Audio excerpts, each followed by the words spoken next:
And as promised, Dr. Brian Conway is back now to answer your questions about COVID-19 and the Omicron variant. Again, he is an infectious diseases specialist and medical director for the Vancouver Infectious Diseases Centre, and he joins us from Vancouver. Welcome back, Dr. Conway. Glad to be back, Arthi. Okay, so let's get to this question that actually has been asked a lot. Diane wants to know, should I wait before getting my booster shot in case they need to develop changes to the present vaccine in order to fight Omicron?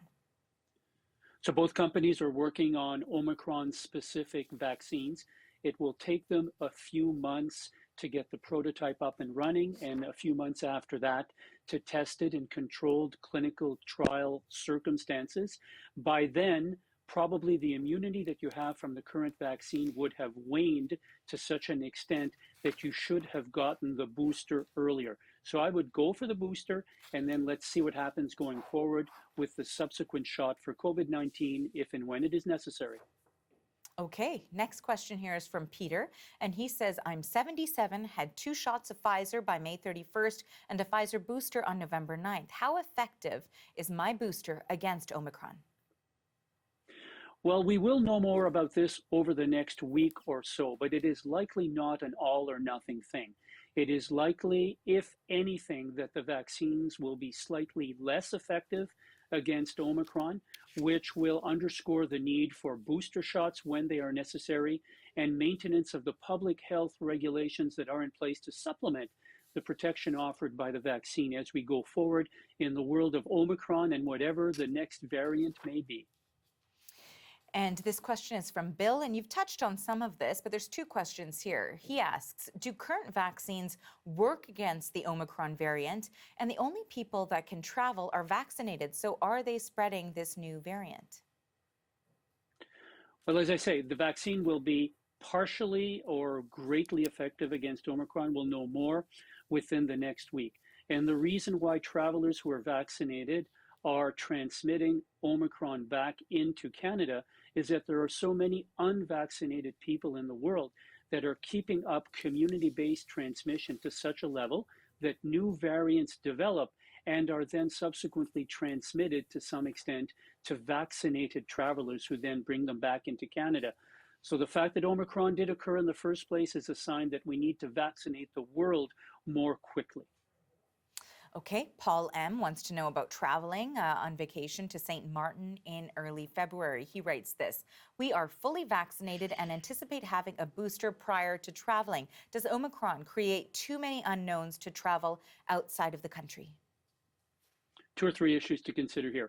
First, we will have to see what the level of community-based transmission in the world happens to be at that time going into 2022, and that may make travel a little bit more problematic.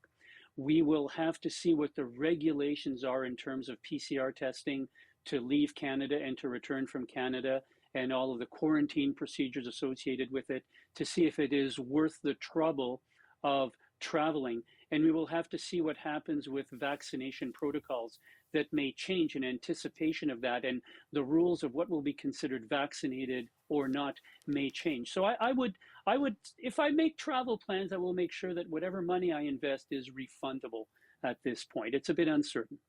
Okay.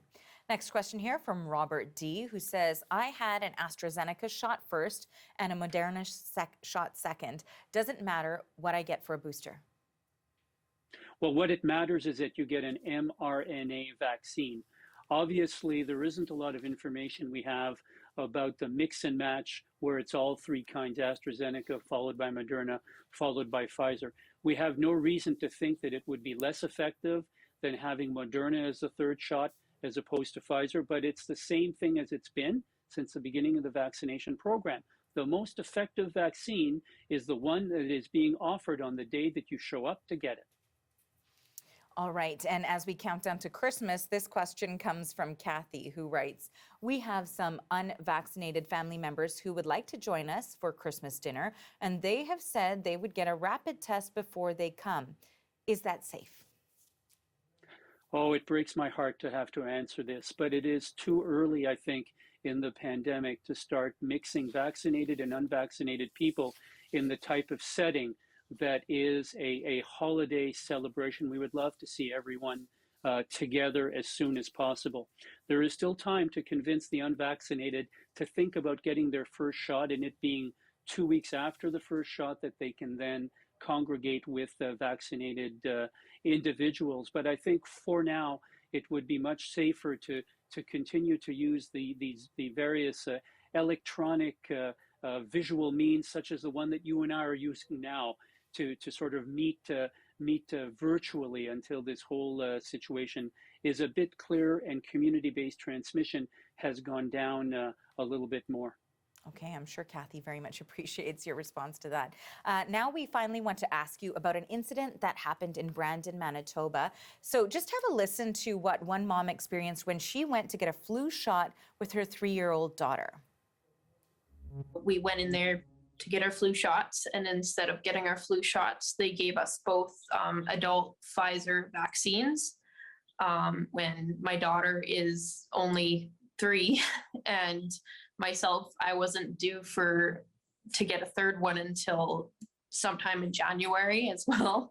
We had to take her into the walk-in just to get looked at because she was kind of projectile puking and headache and, just really not feeling too good. Okay, Dr. Conway. I mean, that certainly sounds very scary for this mother.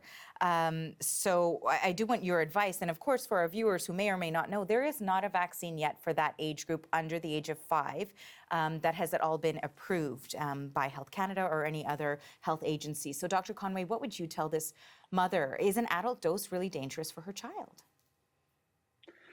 Well, first and foremost, I really hope that mom and daughter are doing well going forward.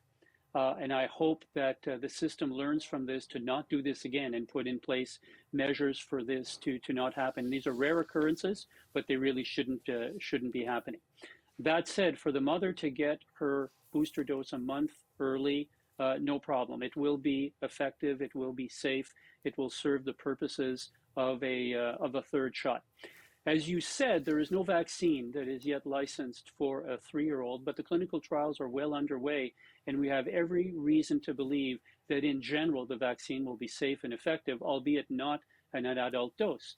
Now that she's received an adult dose, it will be effective. It really is the issue of side effects that we need to be concerned about. The side effects that we would expect to happen will be short-term.